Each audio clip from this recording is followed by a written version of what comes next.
कृष्ण का जीवन सिखाता है धैर्य रखो, प्रेम करो, बाकी सब समय पर हो जाएगा। Welcome back friends, welcome to our study channel move on study. तो फ्रेंड्स, अगर आप लोग रेलवे ग्रुप डी का प्रिपरेशन कर रहे हैं तो आप लोगों के लिए ये चैनल सबसे बेस्ट होने वाला है, क्योंकि इस चैनल के माध्यम से मैं आप लोगों के बीच में प्लेटफॉर्म बुक का सेट नंबर 1 से लेकर पूरे सेट नंबर 30 तक कराऊंगा। देन आप लोगों को प्रीवियस ईयर के क्वेश्चन को भी मैं कराऊंगा। इससे पहले देखोगे सेट नंबर 4 में पूरे का पूरे कवर आ चुका था, यानी कि 100 क्वेश्चन। इससे पहले देखोगे एनटीपीसी का मैं पूरे प्लेटफॉर्म बुक का 100 क्वेश्चन सीरीज को मैं करवाया था। एनटीपीसी रेलवे एएलपी का भी मैं पूरे ट्रेड और टेक्नीशियन को इलेक्ट्रीशियन को मैं पढ़ाया था। तो चलिए मैं क्लास को स्टार्ट करता हूं, जो आप लोगों के लिए काफ़ी इंपॉर्टेंट होगा। ये सारे क्वेश्चन जो आप लोग देख रहे हैं हमारे इस चैनल के माध्यम से, सारे क्वेश्चन को मैं डिटेल से बताऊंगा विथ एक्स्ट्रा कंसेप्ट और एक्स्ट्रा फैक्ट्स। मैथ्स के भी क्वेश्चन को मैं ट्रिकीज बताऊंगा, जो आप लोग देख के काफ़ी ईजीस्ट बना सकते हैं। जो मेरे पास मेथड है सारी चीज़ को मैं बताऊँगा। क्लियर है? तो चलिए बिना देर किए आज की क्लास को स्टार्ट करते हैं। और हमारे चैनल में फर्स्ट टाइम आए तो प्लीज़ हमारे चैनल को सब्सक्राइब कर लिए, आप लोगों के लिए काफ़ी रामबान साबित होने वाला। चलिए देखते हैं क्वेश्चन को किस टाइप से मैं समझाता हूँ। फर्स्ट ऑफ ऑल क्वेश्चन है जनाब, रमन प्रभाव का प्रकाश उन किरणों से संबंधित जो आर पार जाती है। सबसे पहले फ्रेंड्स आप लोग पढ़े होंगे सीवी रमन, तो सीवी रमन नाम से ही रमन प्रभाव जारी किया गया था। तो रमन प्रभाव का प्रकाश उन किरणों से संबंधित है जो आर पार सभी पारदर्शी माध्यमों में जाती है। तो इसका आंसर होगा सभी पारदर्शी माध्यम में जाती है। तो याद रखिए राइट आंसर क्या होगा, ऑप्शन नंबर डी को क्लिक कर देंगे। क्लियर है? तो option number D is the right answer. I hope आप लोग पढ़े होंगे इस चीज़ के बारे में। अब मैं आप लोग को बताना चाहता हूँ सीवी रमन के बारे में। सबसे पहले सीवी रमन का फुल फॉर्म जानिए। देखिए इसका फुल नेम था सीवी रमन। अब यहाँ पे हम लोग जानेंगे C4 क्या होता है, M4 V4 क्या होता है। C4 होता है चंद्रशेखर वेंकटरमन रमन का नाम था। क्लियर है? इन्हें 1930 में, ध्यान से सुनिए, इससे 1930 में भौतिक का नोबेल पुरस्कार मिला था। इसके पीछे तत्कालीन जो कारण था, इन्होंने प्रकाश का प्रेरण का सिद्धांत दिए थे। क्लियर है? चलिए, और फ्रेंड्स मैं आप लोगों को बताना चाहता हूँ 28 फरवरी को आप लोग देखे होंगे 28 फरवरी को हम लोग क्या मनाते हैं, साइंस दिवस मनाते हैं। साइंस दिवस यानी कि वर्ल्ड साइंस डे मनाते हैं। साइंस डे मनाते हैं, नेशनल साइंस डे मनाते हैं। क्योंकि फ्रेंड्स याद रखिएगा 28 फरवरी 1930 को ही इसे भौतिक के क्षेत्र में नोबेल पुरस्कार मिला था। क्लियर है? आई होप आप लोग को मजा आ गया होगा फर्स्ट क्वेश्चन में। चलिए वेरी नेक्स्ट क्वेश्चन है जनाब। तो नेक्स्ट क्वेश्चन देखता हूँ। और एक चीज़ और याद रखिएगा, सीवी रमन को ही भारत में 1954 में आप लोग को भारत रत्न से सम्मानित किया गया था। भारत रत्न से सम्मानित गया था। आप लोग को पता 1954 में भारत में पहली बार भारत रत्न सम्मानित किया गया, जो कि कुल 3 लोगों को मिला था। पहला नाम आप लोग कमेंट बॉक्स में लिखेंगे, आप लोग जानते हैं सर्वपल्ली राधाकृष्णन थे। सेकेंड आप लोग का सीवी रमन थे। थर्ड आप लोग खुद कमेंट बॉक्स में बताएंगे किनका नाम था। क्लियर है? चलिए वेरी नेक्स्ट क्वेश्चन है जनाब, निम्नलिखित में कौन से मिश्र धातु नहीं है। अल्टीमेटली फ्रेंड्स हम लोग जानना चाहेंगे मिश्र धातु किसे कहते हैं। मिश्र धातु उसे कहते हैं जब 2 या 2 से अधिक धातु के समांगी मिश्रण को मिश्र धातु कहते हैं। बात करना चाहते हैं ऑप्शन के रिगार्डिंग। सबसे पहले देखिए स्टील भी आप लोग पढ़े होंगे। स्टील क्या होता है, एक प्रकार का आप लोग का मिश्र धातु होता है। क्लियर है?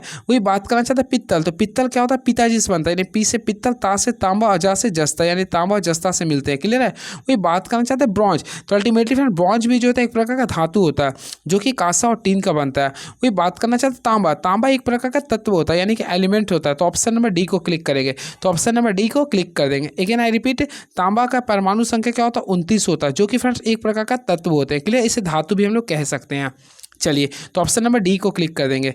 Very next question is now copper, जिसका जेड मीन्स होता है एटॉमिक नंबर। तो कॉपर का फ्रेंड परमाणु संख्या 29 होगा। तो इस किस ब्लॉक में होगा। अल्टीमेटली अगर आप लोग पढ़े होंगे तो कॉपर जो आता है, सबसे पहले इसका इलेक्ट्रॉनिक कॉन्फ़िगरेशन करते होंगे। तो देखिए कल के वीडियो में मैं आप लोग को अब बाउ प्रिंसिपल के रिगार्डिंग में बताया था आप लोग को। तो देन आप लोग को यहाँ भी अगर आप लोग बनाते हैं 29 आ रहा, तो आप लोगों को कल भी मैं बताया था, आज मैं फिर आप लोगों को बता रहा हूँ। जब भी डी ब्लॉक वाले आता है, इसी आप लोगों को डी ब्लॉक में आता है। देखिए आप लोग किए होंगे 1s2 होता है, फिर क्या होता है 2s2 होता है, देन आप लोगों को 2p6 करना पड़ता है, फिर 3s2 करना पड़ता है, फिर 3p6 करना पड़ता है, फिर 4s1, इस टाइप से चलता है, फिर 3d जाना पड़ता है। अब देखिए आप लोग 2 2 4 6 10 2 12 12 6 18 यहाँ पे देखिए 18 और यहाँ पे 1 जाता है, 1 यहाँ पे क्या करते हैं 10 लेते हैं, 18 को 19 और 10 29, तो ये जाता है 3d 10 में जाता है। आप लोग पढ़े अगर इंटरमीडिएट काफ़ी अच्छे से पढ़े तो आप लोग पढ़े होंगे हाफ फील्ड या फुल फील्ड के केस जाता है। तो इसके रिगार्डिंग इसमें देखते हैं last electron going to D block. तो फ्रेंड्स ये जो आप लोग को जाएगा डी ब्लॉक में जाएगा। किस में जाएगा? डी ब्लॉक में। तो राइट आंसर करेंगे ऑप्शन नंबर डी को, काफ़ी मोहब्बत से क्लिक कर देंगे। होपफुली आप लोग को समझ में आ गया होगा। तो राइट आंसर क्या करें, option number D is the right answer. Again I repeat, D block उसे कहते हैं जिसमें last electron goes to D block element. और इसमें जो लास्ट एलिमेंट होता है देखिए n-1 जब रहेगा ना, तो आप लोग ध्यान रखें डी जो होता है वह 1 से लेकर 10 तक एलिमेंट्स होता है। ठीक है? और वही एस जो होता है आप लोग को 1 से लेकर 2 तक होता है, इसके रिगार्डिंग चलता है।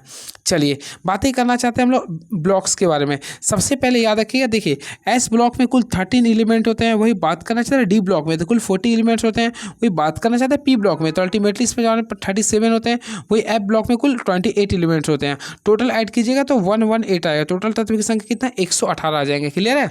चलिए बात करना चाहते हैं नेक्स्ट क्वेश्चन का। तो नेक्स्ट क्वेश्चन लिख रहा, कुफर कोशिकाएं पाई जाती है। तो फ्रेंड्स याद है कुफर कोशिकाएं हमेशा यकृत में पाई जाती है। किसमें पाए थे? यकृत में, यानी बोले तो लीवर में पाई जाती है। तो ऑप्शन नंबर डी को क्लिक करेंगे, option number D is the right answer. बातें करना चाहते हैं लीवर के बारे में। याद रखिए मानव शरीर के सबसे बड़ा जो ग्लैंड्स होता है, यानी कि मानव शरीर की सबसे बड़ा जो ग्रंथि होता है वह लीवर ग्रंथि होता है, यानी कि यकृत ग्रंथि होता है। आप लोग अल्टीमेटली मैं बताया था इसका जो वेट होता है 1.5 से लेकर 2 kg तक होता है। क्लियर है। और याद रखें यकृत द्वारा ही स्रावित रस पित्राशय में संचरित होती है। इसके साथ साथ यकृत एक प्रकार का स्रावी ग्लैंड्स होते हैं। क्लियर है। चलिए अगला क्वेश्चन देखते हैं क्या है। फ्रेंड्स आप लोगों को पता अग्नाशय से एक जो ग्लैंड्स निकलता है उससे बोलते हैं इंसुलिन बोलते हैं। चलिए और अमाशय में कौन सा एसिड पाया था? आप लोगों को मैं बताया था HCl नामक एसिड पाया था। नेक्स्ट क्वेश्चन, निम्नलिखित में कौन सा एक अणुपरमाणु कण नहीं है? देखिए यहाँ पे क्या लिखा, अणुपरमाणु कण नहीं है, अणुपरमाणु कण नहीं है। सबसे पहले आप लोग को मैं बताना चाहता हूँ अणुपरमाणु कौन कौन से होते हैं। तो वैसे पदार्थ जिसका मौलिक कण, देखिए मैं पेन से याद कर लिया, देखिए PEN याद कर ले, PEN ये ट्रिक याद कर लिया।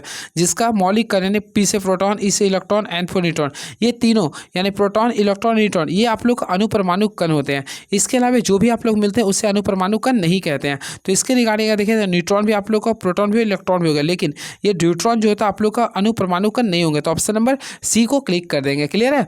चलिए बातें करना चाहते हैं कुछ एक्स्ट्रा फैक्ट्स का। सबसे पहले फ्रेंड्स मैं आप लोगों को बताना चाहता हूं इलेक्ट्रॉन। तो इलेक्ट्रॉन की खोज सबसे लास्ट में हुआ था, यानी 1932 में हुआ था। इसका खोज किया था जेम्स चैडविक ने किए थे। वही सबसे पहले जो खोज हुआ था प्रोटॉन का हुआ था, और प्रोटॉन की खोज जो हुआ था रदरफोर्ड ने किया था। इसका नाम जो रखा गया था वह गोल्डस्टीन ने रखा था। क्लियर है। इस चीज़ को आप लोग को ध्यान में रखना पड़ेगा। वही बात करना चाहता है इलेक्ट्रॉन का। तो फ्रेंड्स याद रखिए इलेक्ट्रॉन की खोज जो किया था जे थॉमसन के द्वारा किया गया था। वही इसका नाम जो इलेक्ट्रॉन रखा गया वह अस्टनी के द्वारा रखा गया।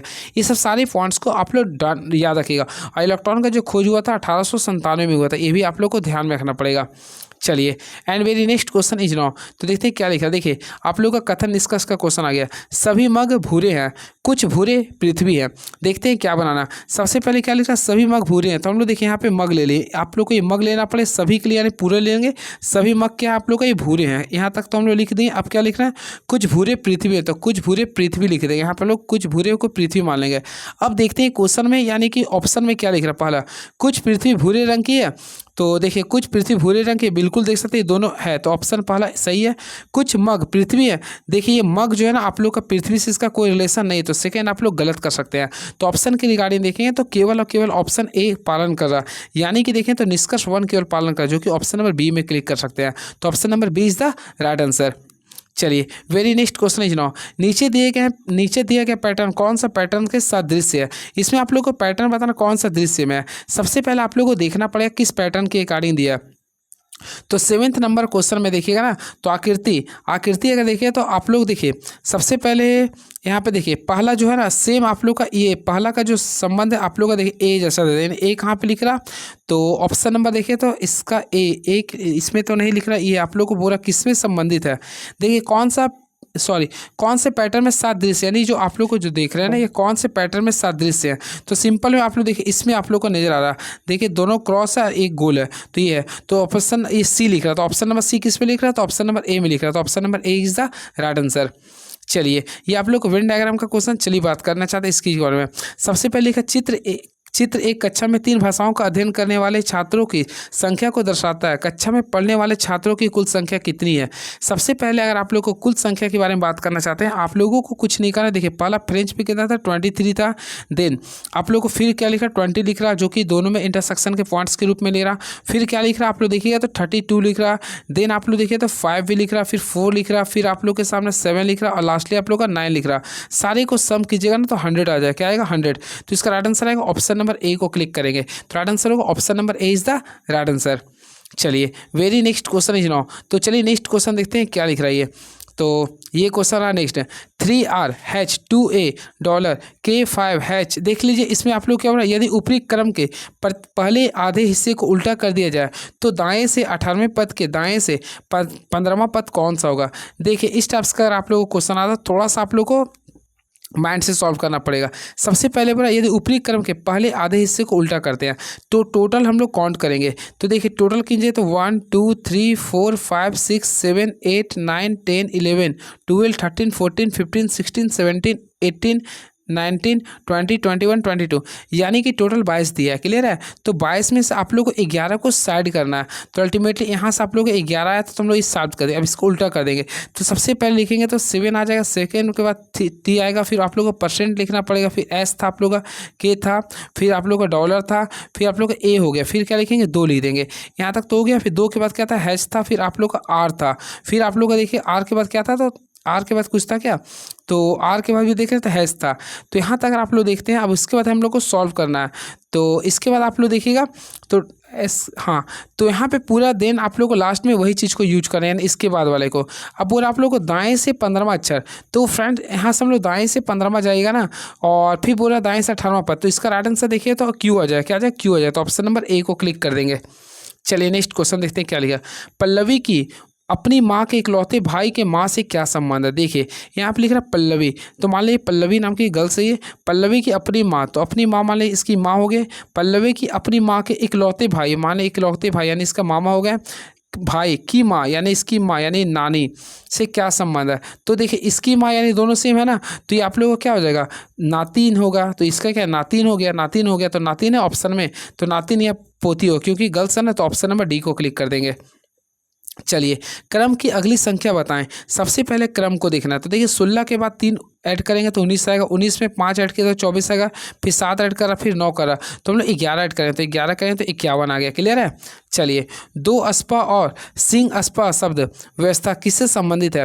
फ्रेंड्स मैं आप लोगों को बताना चाहता हूँ, दो अस्पा और सिंह अस्पा शब्द मनसबदारी व्यवस्था से संबंधित है। तो इसका राइट आंसर अगर देखें तो मनसबदारी व्यवस्था से संबंधित हो गए। तो राइट आंसर करेंगे तो ऑप्शन नंबर सी को क्लिक करेंगे, यानी राइट आंसर होगा ऑप्शन नंबर सी। आप लोग को मैं बताना चाहता हूँ, दो अस्पा एवं सिंह अस्पा जो ना, इसकी प्रथा जहांगीर में चलाई थी। किसने चलाई थी, जहांगीर ने चलाया था। आप लोग को मैं बताया भी था इससे पिछले वीडियो में। तो आप लोग को मैं बताया था किसने चलाया था, जहांगीर ने चलाए थे। क्लियर है।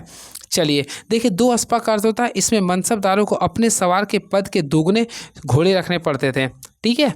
चलिए and very next question is now. तो देखते हैं क्या लिख रहा है। अस्थाई बंदोबस्त लागू होने के समय वर्धमान के राजा कौन थे। फ्रेंड्स सबसे पहले आप लोग जाने अस्थाई बंदोबस्त। तो अस्थाई बंदोबस्त किसके शासनकाल में होता है, लॉर्ड कॉर्नवालिस के समय होता है। क्लियर है। तो उस समय जो वर्धमान के राजा थे तो उनका नाम था तेज चंद्र थे। क्या था, तेज चंद्र थे। तो ऑप्शन नंबर सी को क्लिक करेंगे तो तेज चंद्र थे। क्लियर है। चलिए and very next question is now.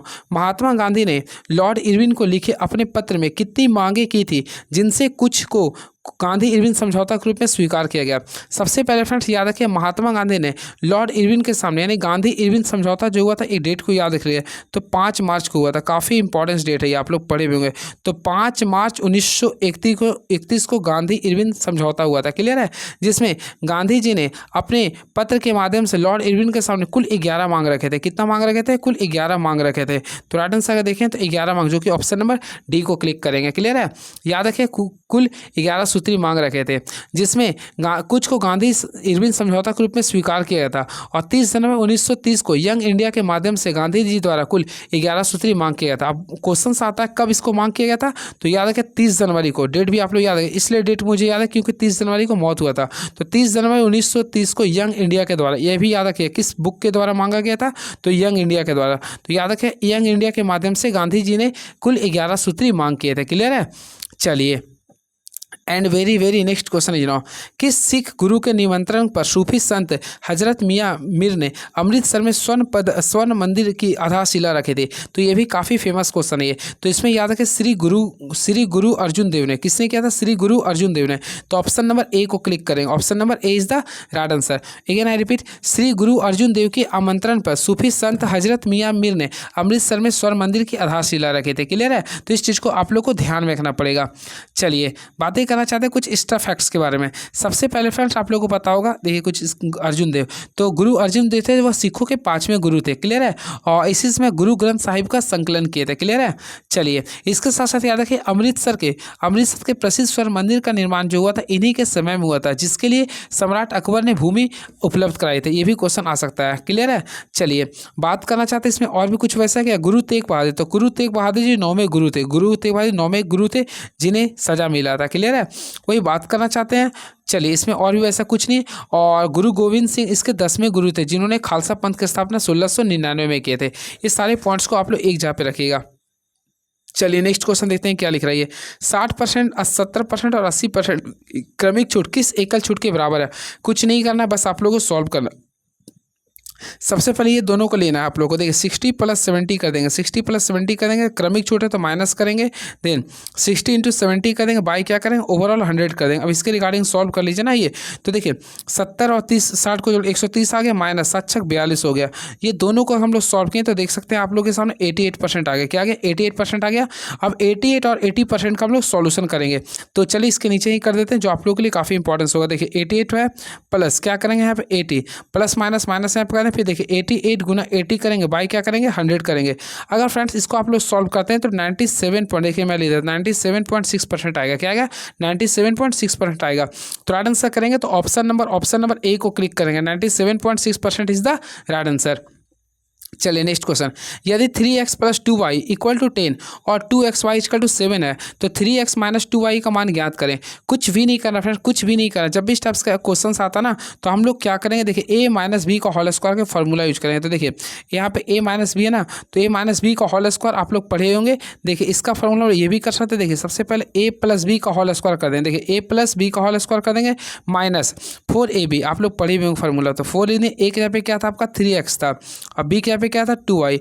ये फार्मूला पढ़े होंगे तो अच्छी बात। देखिए a - b का होल स्क्वायर बराबर होता है a + b का होल स्क्वायर माइनस 4ab होता है। आप लोग देख लीजिए सेम आएगा।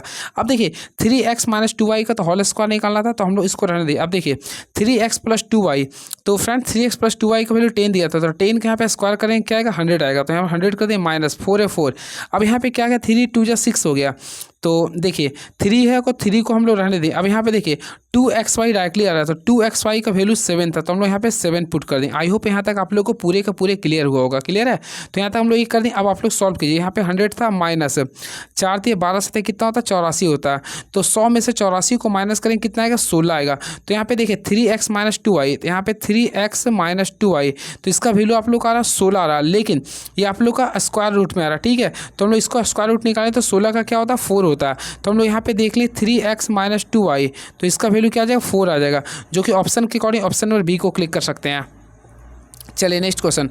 30 छात्रों वाली एक कक्षा के सभी छात्रों ने एक टेस्ट दिया। 12 छात्रों का औसत स्कोर 62 है और बाकी छात्रों का औसत स्कोर 60 है, तो कक्षा का औसत स्कोर ज्ञात करें।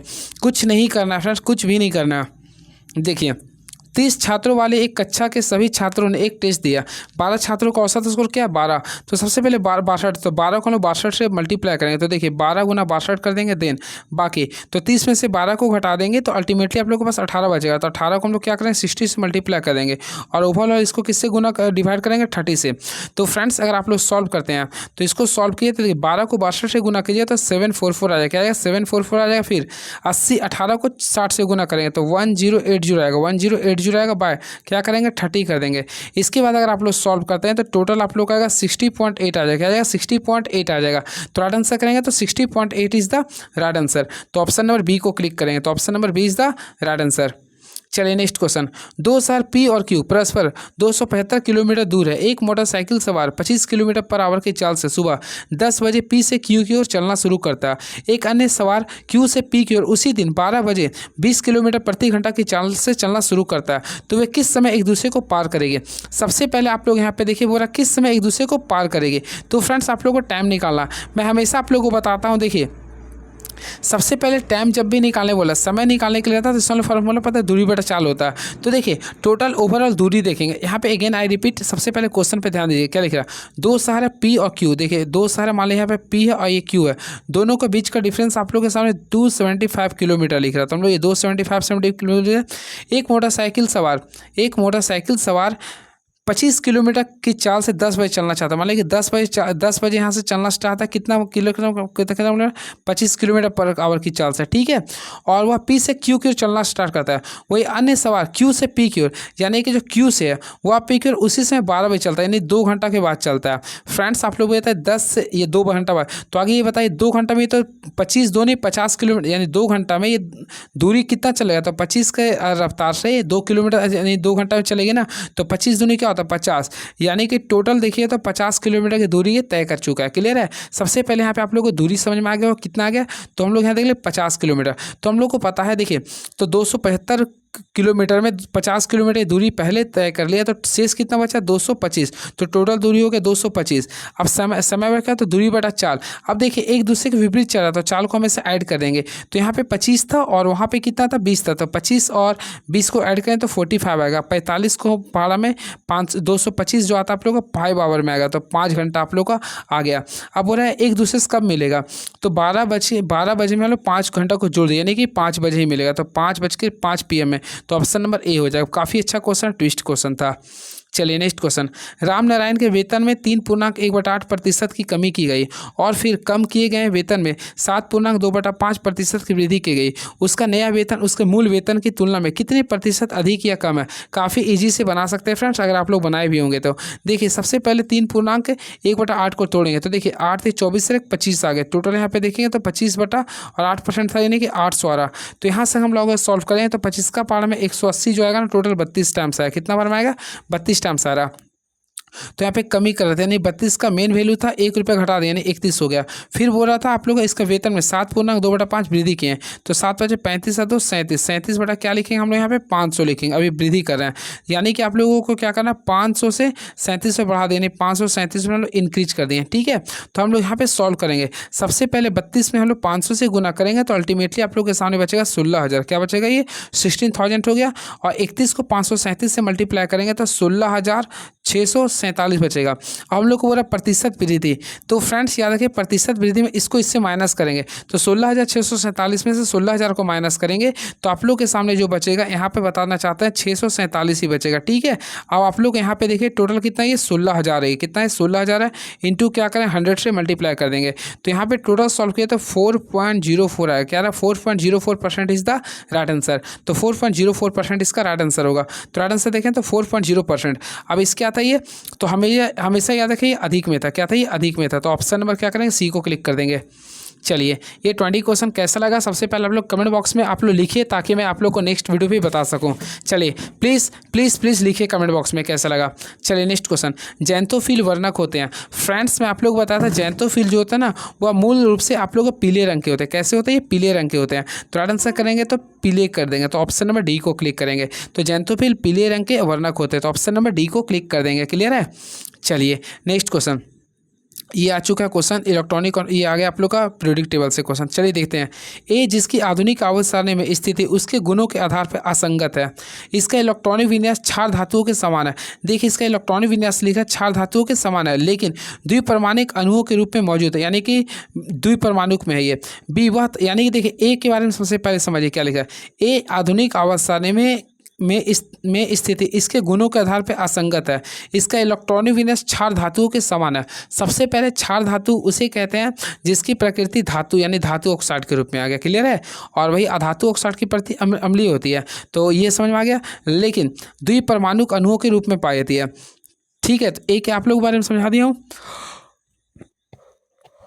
अब देखते हैं क्या लिख रहा है। सबसे पहले द्विपरमाणुक, तो देखिए द्विपरमाणुक में आपको ऑक्सीजन लेते हैं, तो ऑक्सीजन कभी भी याद रखिएगा ना, ये आप लोग का ऑक्सीजन जो होता है ना वो क्षार धातु नहीं होते, अम्लीय धातु, तो ऑक्सीजन गलत हो जाएगा। आप लोग यहाँ पे आप लोग का पहला में ले तो H2 ले सकते हैं, यानी हाइड्रोजन जो होता है ना वो आप लोग पढ़े भी होंगे, इसका इलेक्ट्रॉनिक विन्यास क्षार धातुओं के समान होता है या द्विपरमाणुक होते हैं। तो ऑप्शन के अकॉर्डिंग देखेगा तो ऑप्शन हाइड्रोजन आप लोग का राइट हो जाएगा, नहीं ऑप्शन नंबर बी को क्लिक कर दीजिएगा। क्लियर है। वही बात करते हैं बी में। बी वह तत्व जो तीसरे आवर्त में सोडियम का ठीक बाद आता है, तो सोडियम के ठीक बाद क्या आता है, मैग्नीशियम आता है, और वह आधुनिक अवस्था देखिए तो यानी बी में आपका मैग्नीशियम होगा। थर्ड में क्या लिख रहा है, आधुनिक अवस्था सारणी में सी के अंतर्गत आता है, तो सी में आप लोग 2 आ गया। ठीक है, तो आप लोग के सामने ऑप्शन नंबर क्या लिखे हैं, देखिए बी को क्लिक कर देंगे, तो option number B is the right answer. तो बहुत ही अच्छा क्वेश्चन था, आप लोग देख सकते हैं।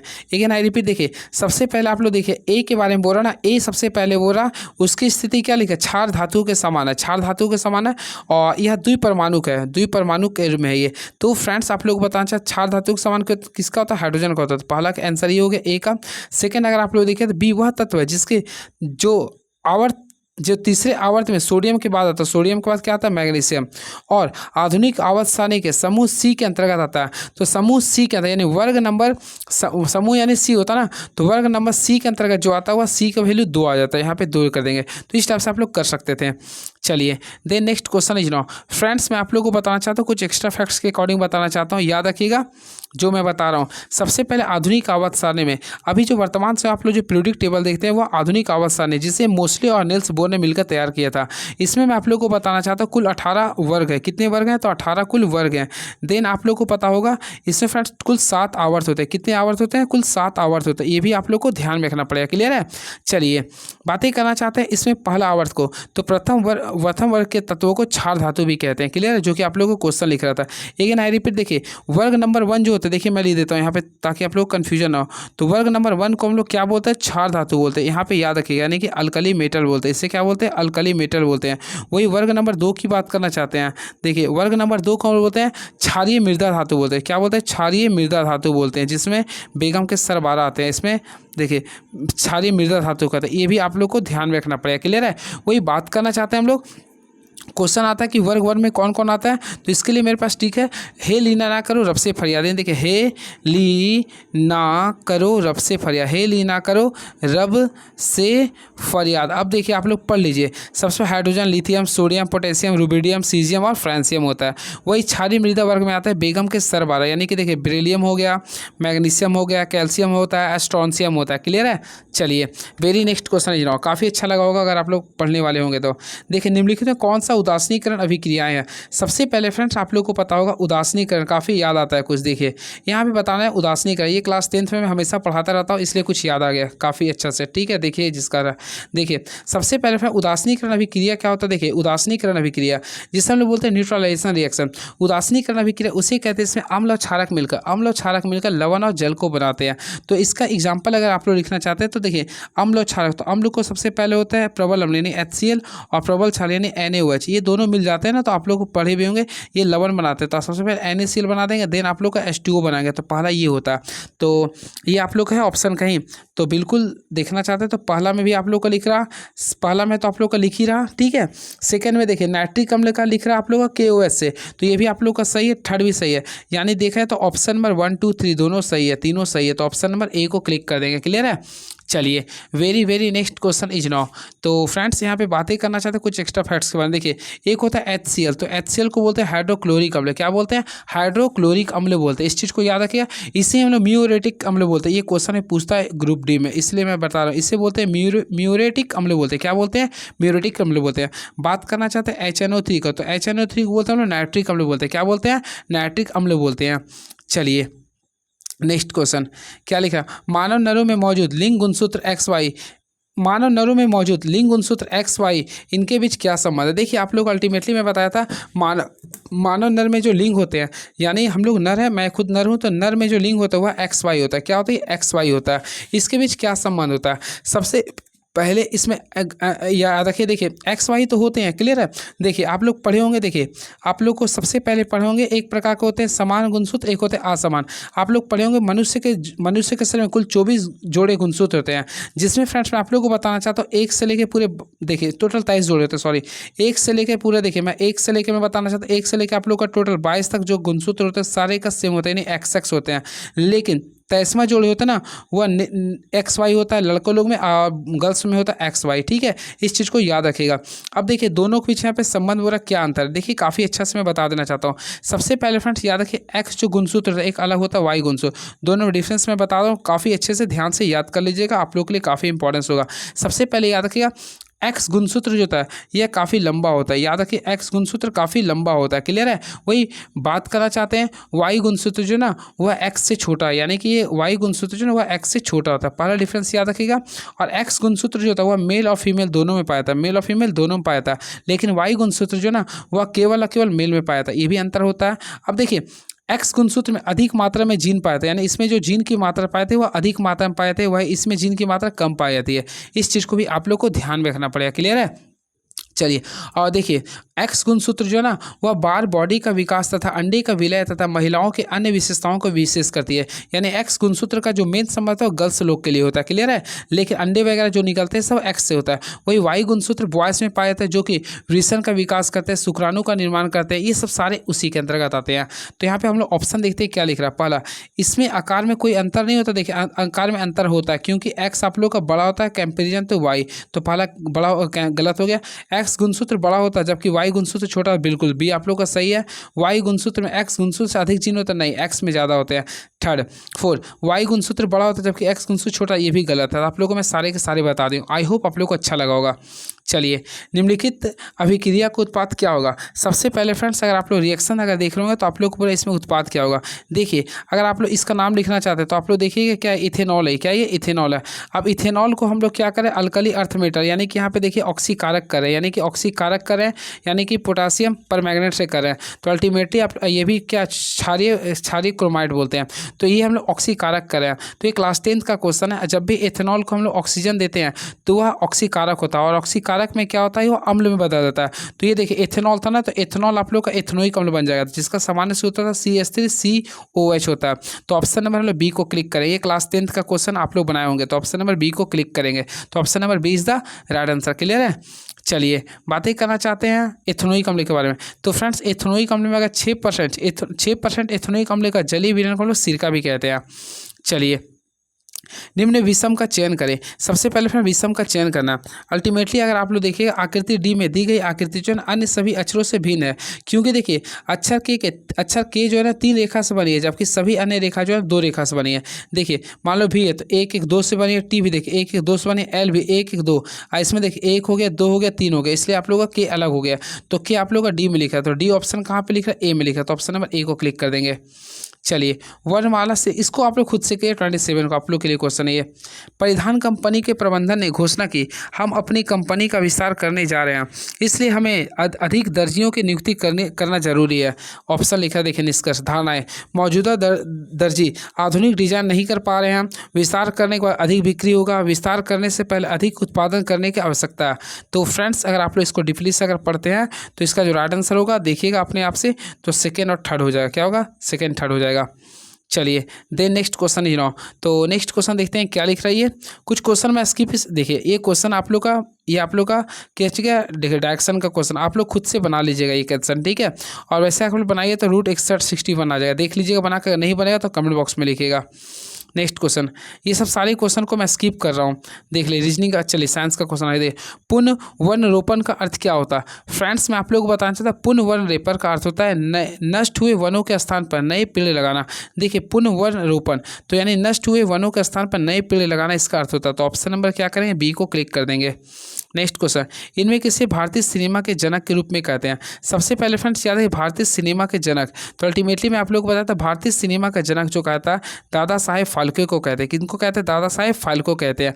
और यही दादा साहेब फाल्के के नाम से भारतीय सिनेमा में अवार्ड्स भी मिलता है, यानी सबसे बड़ा सिनेमा अवार्ड्स दादा साहेब फाल्के के नाम से मिलता है। आप लोगों को पता होगा पहला दादा साहेब फाल्के अवार्ड जो मिला था वह राजा हरिश्चंद्र को मिला था, हाँ जो मूवी का नाम था ना वह राजा हरिश्चंद्र था। इस चीज़ को आप लोग पढ़े होंगे तो काफ़ी अच्छी बात है, तो राजा हरिश्चंद्र थे, क्लियर है।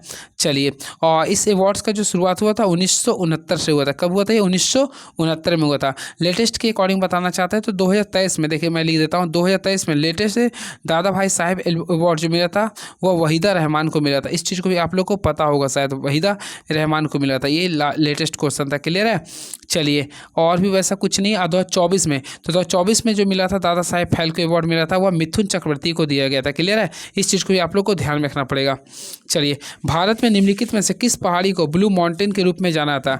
तो फ्रेंड्स मैं आप लोगों को बताता भारत के नीलगिरी पहाड़ी को, देखिए भारत के नीलगिरी की पहाड़ियों को क्या बोलते हैं, ब्लू माउंटेन बोलते हैं। तो ऑप्शन नंबर ए को क्लिक करेंगे, option number A is the right answer. बातें करना चाहते हैं नीलगिरी को, तो फ्रेंड्स आप लोग को अल्टीमेटली मैं आप लोग को बताता, देखिए एक होता है पूर्व घाट, देखिए एक पूर्वी घाट एक पश्चिमी घाट है। तो नीलगिरी पर्वत पूर्वी घाट और पश्चिमी घाट के जो मिलान बिंदु होता है उसे बोलते हैं नीलगिरी, क्या बोलते हैं, नीलगिरी बोलते हैं। और फ्रेंड्स आप लोग को जानकर जाना होगा यह तमिलनाडु में, और इसका सबसे ऊंची जो चोटी होती है उसे बोलते हैं देडा बेटा बोलते हैं, क्या बोलते हैं, दोड़ा बेटा बोलते हैं।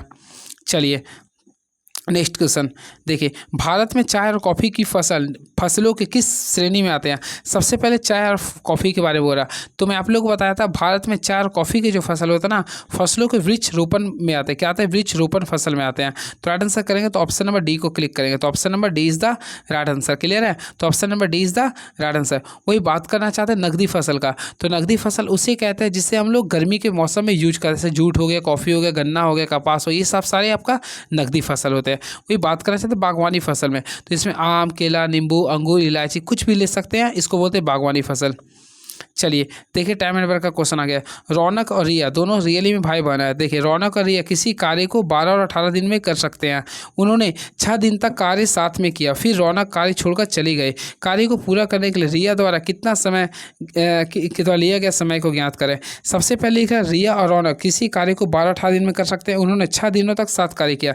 देखिए, सबसे पहले यहाँ पे देखिए, मान लीजिए रिया का कार्य रौनक का ये था और रिया का कार्य ये था, दोनों मिलकर 6 दिन कार्य किया। तो आप लोग दोनों का अगर रेशियो निकाले तो 72 आ गया, सॉरी 36 आएगा। देखिएगा 36 रेशियो आ गया, यानी इसका एफिशिएंसी 3 है, इसका एफिशिएंसी 2 है। अब 6 का पारा में 36 की तरह 6 बार में, यानी कि यहाँ से निकालिए तो 5/6 आ गया। क्लियर है? अब यहाँ से रिमेन वर्क निकालिए तो 1/6 हो गया। क्लियर है? अब बताइए, कार्य को पूरा करने के लिए रिया द्वारा लिया गया समय कितना है, तो 1/6 तो यहाँ पे आ रहा है। क्लियर है? लेकिन यहाँ पे आप लोग को बोला रिया के द्वारा, तो फ्रेंड्स अगर आप लोग देखिए रिया का क्षमता कितना था, 18 था, 18 से मल्टीप्लाई, तो 6 का पारा में 18 कितना बना था, 3 बार में, तो इसका राइट आंसर आएगा 3 दिन होगा। ऑप्शन है क्या? बिल्कुल। तो ऑप्शन नंबर ए को क्लिक करेंगे, तो option number A is the right answer. चलिए वेरी नेक्स्ट क्वेश्चन, मैथ भी अच्छा ही था। चलिए, यदि sin x plus cos x का वैल्यू √2 sin x है, तो sin x minus cos x का वैल्यू क्या होगा। फ्रेंड्स इसे अगर आप लोग सॉल्व करते हैं तो लंबा प्रोसेस में चल जाएगा, क्योंकि इसके एक फार्मूला होता है। होपफुली अगर बन गया तो काफ़ी अच्छी बात है। देखिए, इसमें फार्मूला होता है, शायद देखते हैं याद आ गया तो ठीक है, a² plus b² minus c² का यूज करना पड़ेगा। तो इसके देखिए कांस्टेंट, यानी ये देखिए साइन के बगल में कांस्टेंट का वैल्यू 1 है, तो 1 का स्क्वायर यानी 1 कर दे, फिर b के भी 1 है, माइनस यहाँ पे c के यहाँ पे √2 sin x है, तो √2 का स्क्वायर केवल 2 कर देंगे और साइन का स्क्वायर करेंगे तो sin स्क्वायर एक्स आ गया। यहाँ तक सॉल्व कर लेंगे। अब देखिए 1 क्या होता है, 2 माइनस 2 sin स्क्वायर एक्स आ गया। क्लियर है? 2 sin स्क्वायर एक्स आ गया, तो 2 को कॉमन लेंगे तो क्या बचा, 1 माइनस sin स्क्वायर एक्स आ गया। यहाँ तक तो आप लोगों को समझ में पूरा आ गया होगा। अब देखेंगे थोड़ा सा 1 मिनट स्टेप जंप कर रहे हैं। देखिए 2 है, 2 कर दिए, 1 माइनस sin स्क्वायर एक्स को हम लोग क्या बोलते हैं, तो अल्टीमेटली आप लोगों को पता है 1 माइनस sin स्क्वायर एक्स को बोलते हैं हम लोग cos x बोलते हैं। क्या बोलते हैं? cos x बोलते हैं। अब ये जो होता था ये रूट में होता था, शुरू वाला जो होता था वह रूट में होता था। तो आप लोग इसके रिगार्डिंग आप लोग बना सकते थे। तो क्या है, √2 cos x ऑप्शन में, क्या तो √2 cos x है, बिल्कुल। तो ऑप्शन नंबर ए को क्लिक कर देंगे, option number A is the right answer.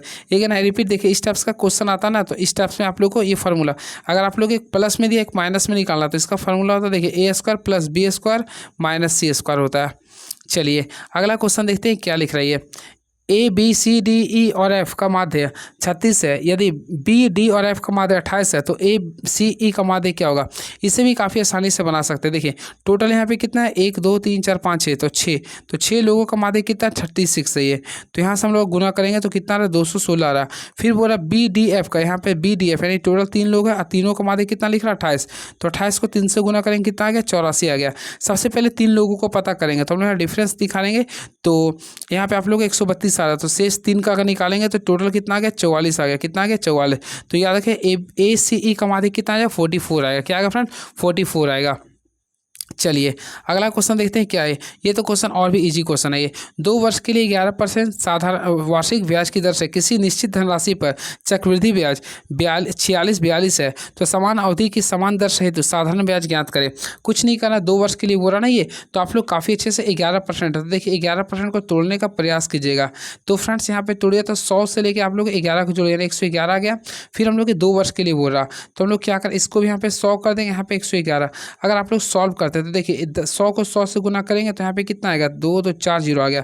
अब 1 1 1 में हम लोग को 1 1 से गुना करना है, तो इसको सॉल्व किए तो 1 2 3 2 1 आएगा। क्लियर है? अब दोनों को हम लोग डिफरेंस करेंगे, दोनों का डिफरेंस करके हम लोग देखेंगे क्या रहा। तो दोनों का अगर डिफरेंस करेंगे तो यहाँ पे आप लोग को आ जा रहा है, देखते हैं क्या रहा है। तो 2 3 2 1 आ रहा है, 2 3 2 1। अब ये देखिए ये आप लोग का 2 6 4 2 का डबल टाइम्स गुना है। क्या ये डबल टाइम्स गुना आ रहा है? यहाँ तक तो आप लोगों को समझ आ गया। यानी प्रिंसिपल का वैल्यू जब निकालिएगा तो 20,000 आ जाएगा। क्या आ जाएगा, 20,000। और हम लोग को ऐसा ही निकालना था, तो ऐसा भी क्या आ रहा है, प्रिंसिपल, तो यहाँ पे 20,000 आ रहा, तो 20,000 कर दें इंटू आर। आर का वैल्यू कितना लिखा था, तो आप लोग का सामने 2 वर्ष का लिखा था, 2 कर दिए, और आर का वैल्यू 11 था। अब इसके अकॉर्डिंग हम लोग सॉल्व कर देंगे, तो अब आप लोग सॉल्व कर लीजिएगा। तो टोटल देखा 4400 आ रहा है, ये तो 4400 रुपये आएगा। तो ईजी क्वेश्चन आप लोग को मैं हिंट्स कर दूँ, काफ़ी मोहब्बत से बना सकते हैं। तो इस सारी क्वेश्चन को आप लोग बना सकते हैं, 4400 आंसर होगा। नेक्स्ट क्वेश्चन, दो धनात्मक संख्याओं के वर्गों का योग 24 37 है। यदि एक संख्या का वर्गमूल 7 है तो दूसरी संख्या क्या होगा। कुछ नहीं करना फ्रेंड, देखिए दो धनात्मक संख्याओं के वर्गों का योग, पहला मान लीजिए x है तो x का स्क्वायर कर देंगे। देन सेकेंड का वर्गमूल 7 है तो 7 का स्क्वायर क्या होता है, 49 होता है। यहाँ तक तो समझ आ गया। अब इसका दोनों का योग कितना, 24 37। अब आप लोग सॉल्व कर लीजिए ना। तो फ्रेंड्स अगर आप लोग सॉल्व करते हैं तो एक्स स्क्वायर का वैल्यू 2437 में से 49 को माइनस कीजिएगा। सॉरी, यहाँ पे उसका भी स्क्वायर करना पड़ेगा, ये वर्गमूल बोला नहीं, तो इसका भी हम लोग स्क्वायर कर देंगे। तो एक्स स्क्वायर का निकालिए तो 3437 है, और 49 का स्क्वायर आई थिंक होता है 2401 होता है। हम लोग यहाँ से सॉल्व करेंगे तो एक्स स्क्वायर का वैल्यू, दोनों का डिफरेंस निकालेंगे तो 36 आ रहा। तो एक्स का वैल्यू निकालें केवल और केवल 6 आ रहा। तो यहाँ पे दूसरी संख्या जो निकला हुआ 6 आ रहा है, यानी ऑप्शन नंबर सी को क्लिक कर देंगे। नेक्स्ट क्वेश्चन, क्लोरोफ्लोरोकार्बन निर्गमित ना करने वाले रेफ्रिजरेटरों का निर्माण संपूर्ण विश्व में अनिवार्य कर दिया गया। यह ओजोन के क्षरण को रोकने में किस प्रकार से सहायक होगा। सबसे पहले ऑप्शन देखते हैं क्या लिख रहा। यह ओजोन अणुओं के साथ अभिक्रिया करने वाले CFC के निर्गमन को कम करेगा, बिल्कुल कम करेगा। तो ऑप्शन नंबर ए में ही कर दीजिए ना, तो ऑप्शन नंबर ए को क्लिक कर देंगे। क्लियर है। चलिए बातें करना चाहते हैं CFC के बारे में। सबसे पहले CFC को बोलते हैं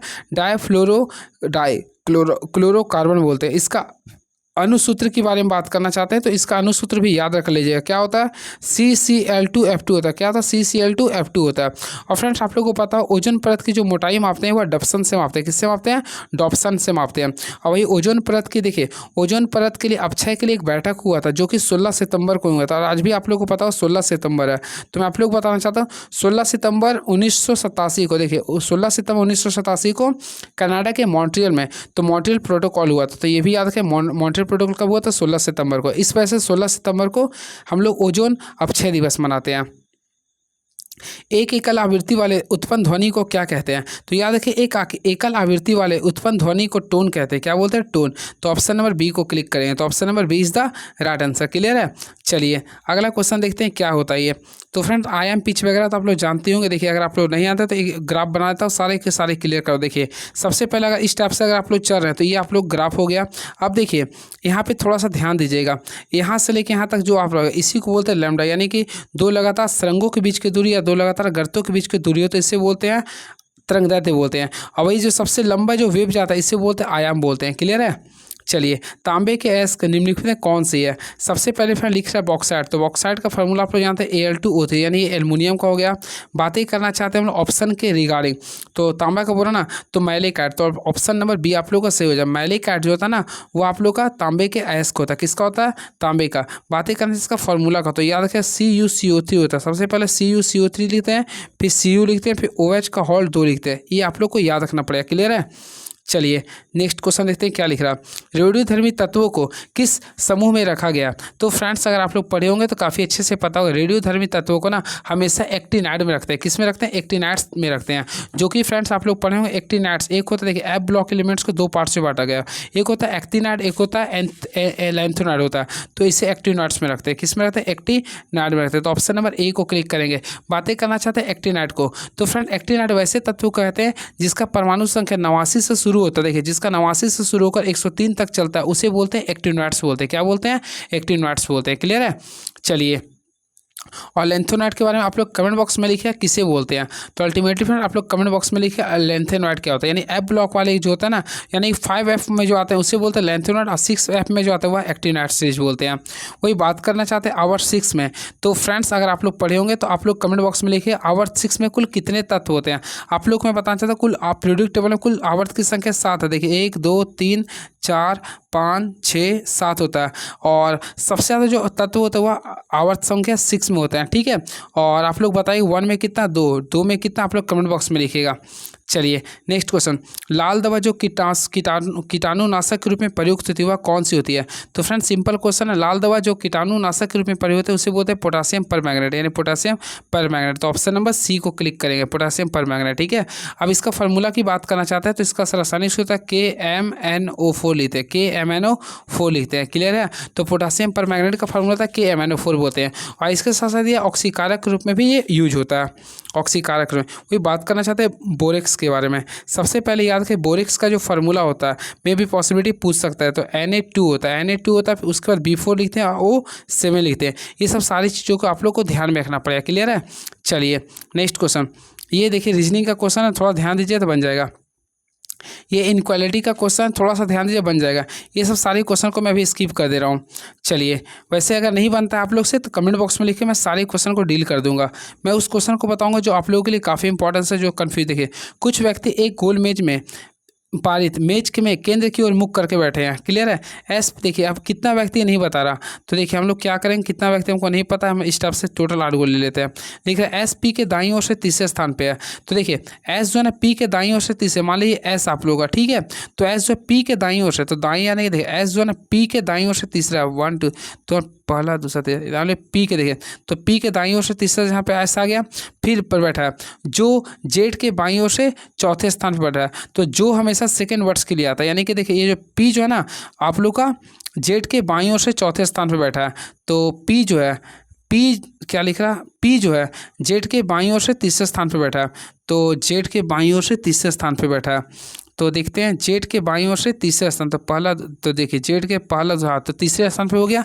अब लिख रहा है ए और बी के बीच केवल एम बैठा है, तो ए और बी के बीच केवल एम बैठा है, तो चलिए देखते हैं ए और बी के बीच केवल एम बैठा है ना, तो ए और बी के बीच केवल एम बैठा है। चलिए ए और बी के बीच केवल हम लोग एम को बैठा देते हैं, तो ए और बी के बीच कैसे एम को बैठाएं, आप लोग थोड़ा दिमाग लगाइए, मैं भी लगा रहा हूँ। तो ए और ए पी जेड, रुकिए इसका तो एक और तरीका से बताता हूँ। तो इसमें अगर आप लोगों कुल कितने व्यक्ति बैठे हैं, रुकिए इस क्वेश्चन को मैं थोड़ा देर में बताता हूँ, 1 मिनट। ये भी क्वेश्चन आप लोग कर सकते हैं। देखिए ये सब क्वेश्चन फ्रेंड्स खुद से कर लीजिए, काफ़ी इजी होता है ये। तो वैसे इसका क्वेश्चन अगर बनाइएगा, क्वेश्चन नंबर क्या 51 है, तो क्वेश्चन नंबर 51 को अगर बनाइए तो ऑप्शन नंबर देखिएगा तो क्या आएगा, देख लीजिएगा इसको। आ गया क्वेश्चन नंबर 52, क्या लिखा, राज्य किसी भी नागरिक के साथ धर्म, मूलवंश, जाति, लिंग, जन्मस्थान या इनमें से किसी के आधार पर कोई भेदभाव नहीं करेगा। यह अनुच्छेद किस में दिया गया? तो फ्रेंड आप लोग भारतीय संविधान का आर्टिकल पढ़े होंगे, तो याद रखें ये जो आप लोग का आर्टिकल है, सबसे पहले देखिए आर्टिकल 19, तो आर्टिकल नंबर 19 का संबंध है स्वतंत्रता से, जो कि आप लोगों का गलत हो गया। क्लियर है, वही बात करना चाहते हैं आर्टिकल नंबर 23, तो 23 में आप लोग भी जानते हैं क्या, ये आप लोग कमेंट बॉक्स में लिखे, बाल श्रम से होते हैं। वही 14 में समानता का अधिकार है, तो यहाँ पे लास्ट बच गया आप लोग का आर्टिकल 15, तो आर्टिकल 15 जो होता है आप लोग को राज्य में किसी भी नागरिक के साथ धर्म, मूलवंश, जाति, लिंग, जन्मस्थान के आधार पर कोई भेदभाव नहीं कर सकते। ये ऑप्शन नंबर डी को करेंगे। क्लियर है, चलिए नेक्स्ट क्वेश्चन देखिए, राजस्थान के गढ़वाल क्षेत्र के चमोली जिला में रेनी गांव 1970 में किस पर्यावरण आंदोलन के लिए मशहूर है? तो फ्रेंड्स मैं आप लोगों को बता दें, ये जो गांव फेमस है ना, वो आप लोगों का चिपको आंदोलन के लिए फेमस है। यानी जो रेनू गांव जो है ना 1970 में यहाँ पे चिपको आंदोलन हुआ था। क्लियर है, और फ्रेंड्स मैं आप लोगों को बताना चाहता हूँ, चिपको आंदोलन का जो मेन संस्थापक होता है सुंदरलाल बहुगुणा थे, सुंदरलाल बहुगुणा थे। ये भी आप लोग को ध्यान रखना पड़ेगा। चलिए अगला क्वेश्चन देखते हैं क्या लिख रही है। पृथ्वी पर निम्नलिखित में कौन सा पर्वत टेक्टोनिक प्लेटों के संपीड़न के कारण भूप्रपट्टी पर बड़ी तह जैसी संरचनाओं का निर्माण होने से बना है? तो इसका राइट आंसर करेंगे तो ऑप्शन नंबर ए होगा, रूस में यूराल पर्वत। क्या होगा? रूस में यूराल पर्वत, रूस में यूराल पर्वत होगा। क्लियर है, चलिए and very next question is now. तो नेक्स्ट क्वेश्चन क्या लिखे देखते हैं, आदि पर्व निम्नलिखित में से किस ग्रंथ का एक भाग है? तो फ्रेंड्स मैं आप लोगों को बताया था आदि ग्रंथ जो होता है ना वह महाभारत ग्रंथ का एक भाग है। तो यहाँ राइट आंसर करेंगे तो ऑप्शन नंबर बी को क्लिक करेंगे, यह महाभारत ग्रंथ का एक भाग है। इसके साथ साथ याद रखें आदि पर्व को महाभारत की प्रस्तावना भी कहते हैं।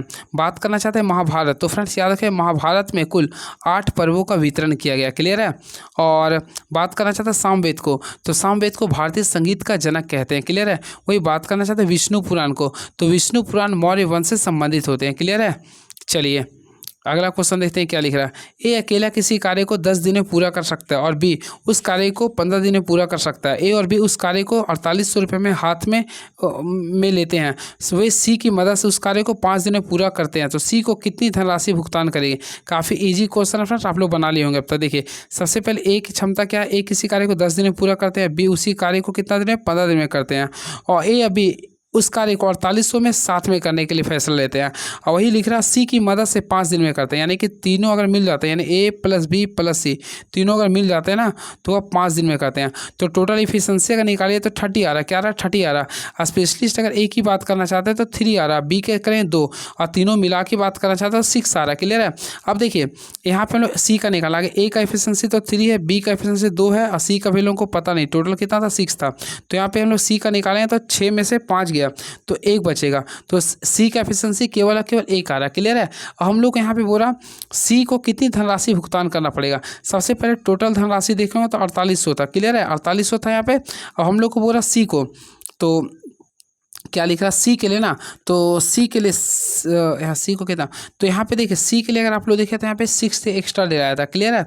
तो हम लोग क्या करेंगे, देखिए ये तो 1 हो गया था, सी को मिला धनराशि, तो हम लोग क्या करें 4800 को क्या करेंगे 1/6 से डिवाइड करेंगे, क्योंकि टोटल वर्क 6 था ना और सी का क्षमता केवल 1 था, तो 1 ऊपर कर दें और टोटल तीनों को मिलाकर 6 था, तो 6 से डिवाइड किए तो टोटल डिवाइड कीजिए तो कितना आ जाएगा 800 आ जाएगा। तो 800 इसका आंसर होगा, जो कि ऑप्शन के अकॉर्डिंग ए को क्लिक कर सकते हैं।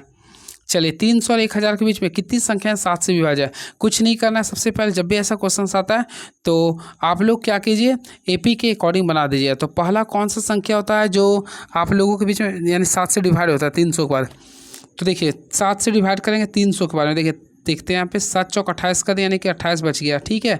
अब यहाँ पे बचा 2, तो यहाँ पे 1 करेंगे, यानी पहला संख्या जो आप लोग को बचेगा यहाँ पर 301 बचेगा। पहला क्या हो गया 301 हो गया।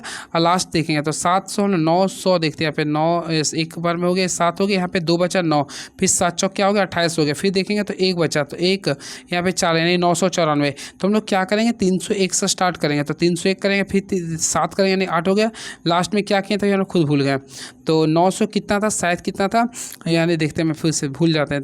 9 कितना था 9 9 81 देखते हैं, एक बार में आ गया 7 2 9 7 चौक 28 हो गया, फिर 1 आता यानी कि 2, यानी लास्ट में 992 था। कितना आ गया था ये 992 आ रहा।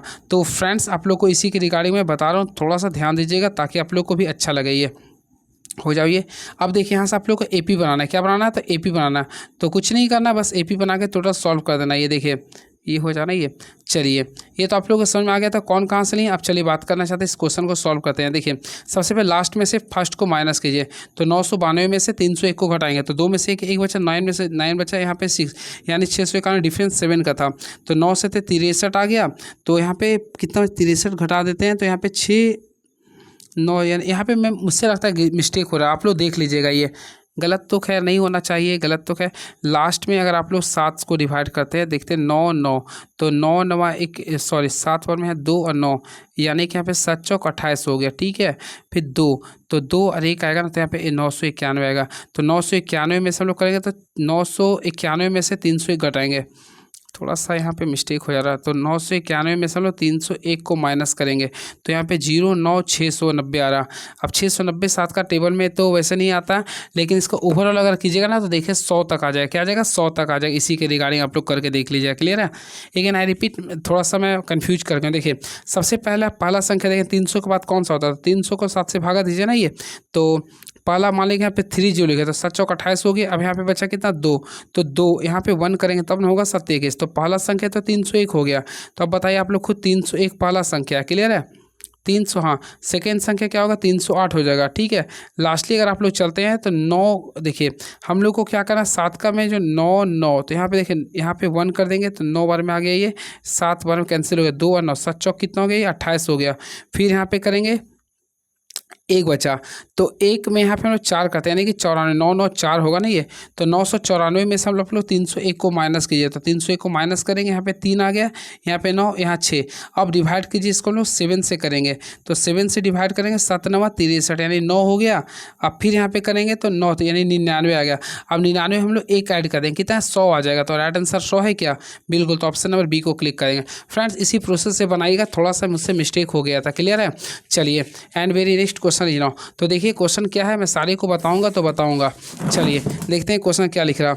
एक बॉक्स में 6 सफ़ेद 2 काली और 3 लाल गेंदें हैं। यदि यादृच्छिक रूप से एक गेंद निकाली जाती है तो इस गेंद के सफ़ेद ना होने की प्रायिकता क्या होगी। सबसे पहले फ्रेंड्स यहाँ पे आप लोग क्वेश्चन देखिए क्या लिखा, सफ़ेद ना होने की। तो सफ़ेद नहीं तो आगे टोटल जोड़ेंगे तो 6 2 8 और 3 कितना था, 11 हो गया। ठीक है, तो 11 तो हो गया।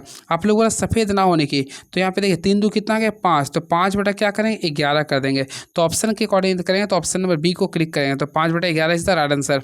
नेक्स्ट क्वेश्चन देखते हैं क्या लिख रही है। दो संख्याओं का एलसीएम उसके एचसीएफ से 91 गुना है। उनके एचसीएफ और एलसीएम का योग 2780 है। यदि उनमें से एक संख्या 2110 है तो दूसरी संख्या क्या होगी। कुछ नहीं करना है। देखिए दो संख्याओं का एलसीएम उसके एचसीएफ से 91 गुना है। सबसे पहले क्या किया, देखिए आप लोग को एचसीएफ नहीं पता तो हम लोग क्या करेंगे, एचसीएफ को कुछ नहीं पता तो हम लोग एक्स मानेंगे। क्लियर है। देन हम लोग एलसीएम अगर निकालना चाहते हैं इसके 91 गुना है तो 91 को एक्स से कर देंगे। अब यहाँ पे लिख रहा है दोनों का सम, तो फ्रेंड्स हम लोग क्या करेंगे, देखिए 91 एक्स प्लस एक्स कर देंगे। दोनों का सम क्या लिखा है 2780, यहाँ पे कर देंगे। तो यहाँ पे अगर सम कर दें तो 92x आ रहा है, तो 92x का वैल्यू देखेंगे तो 2780 आ रहा।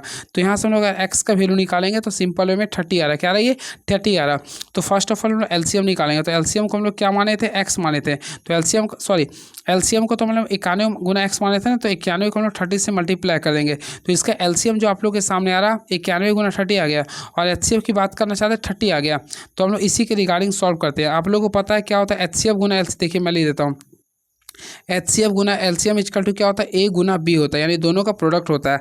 और आप लोग यहाँ पे देख सकते हैं एचसीएफ का वैल्यू क्या था, तो अल्टीमेटली एचसीएफ का वैल्यू 30 था। क्लियर है। वही एलसीएम का वैल्यू जो मेरा आया था आप लोग के सामने 91 गुना 30 लाए थे, तो 91 गुना 30 कर देंगे। वही ए का वैल्यू तो यहाँ पे 210 दिया, आप लोग को बी निकालना था। अब आप लोग सॉल्व कर लीजिए ना, तो ये 0 कट गया, 3 का पारा में 7 बार में कट गया, 7 का पारा में कितना 13 7 91, 13 को हम लोग 30 से गुना कर देंगे तो 13 × 39 यानी 390 इज द राइट आंसर। तो ऑप्शन है क्या, तो 390 अगर है तो क्लिक कर दीजिए ना, तो ऑप्शन नंबर ए को क्लिक कर देंगे। चलिए देखिए फिर से क्वेश्चन आ गया, खतरनाक क्वेश्चन। सारे क्वेश्चन आज तो खतरनाक ही दे दिया पूरा। ये सेट का जो क्वेश्चन है ना हलवा टाइट कर दिया सबका। चलिए देखते हैं क्या लिखा।